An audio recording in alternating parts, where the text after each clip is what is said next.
যমুনার বুকে একটু একটু করে এখন অনেকটাই দৃশ্যমান দেশের দীর্ঘতম রেল সেতু বঙ্গবন্ধু শেখ মুজিব রেল সেতু নির্মাণ কাজ। ভরা বর্ষা মৌসুমে নদীর তীব্র স্রোতের মুখেই দেশি বিদেশি প্রকৌশলী আর কর্মীদের অক্লান্ত পরিশ্রমে চলছে সেতুর পিলার ও স্প্যান বসানোর কাজ।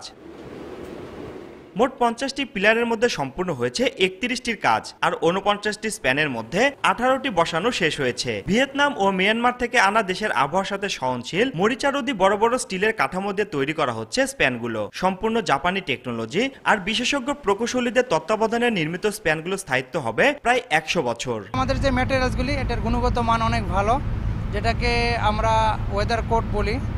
এই ম্যাটেরিয়ালসগুলি বাংলাদেশের ওয়েদার উপরে ভিত্তি করেই এই ম্যাটেরিয়ালসগুলি তৈরি করা হয়েছে। আমাদের এখানে সেফটি সর্বক্ষণিক মেনটেন করে কাজ করা হয় এবং আমাদের এখানে ডে নাইট 2 শিফটেই কাজ চলে।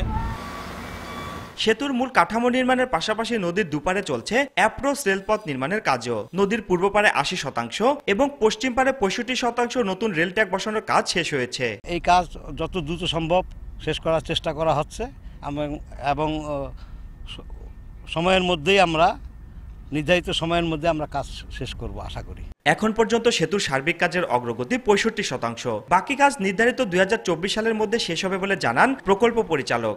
তার মধ্যে আমাদের WD1 যেটা পূর্ব পারের প্যাকেজ, এটাতে প্রায় 80% প্রোগ্রেস হয়েছে এবং পশ্চিম পারে 60%।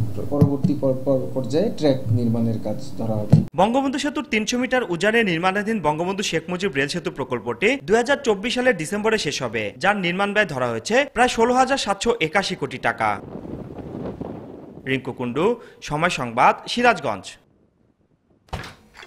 এখন বিকাশ অ্যাপে পাবেন দেশের প্রথম ডিজিটাল লোন। বিকাশ অ্যাপের লোন অপশনে যেয়ে সিটি ব্যাংক থেকে 20,000 টাকা লোন নিয়ে নিলাম। একদম ইনস্ট্যান্ট, কোথাও যাওয়া লাগে নাই, কাগজপত্রেরও ঝামেলা নাই।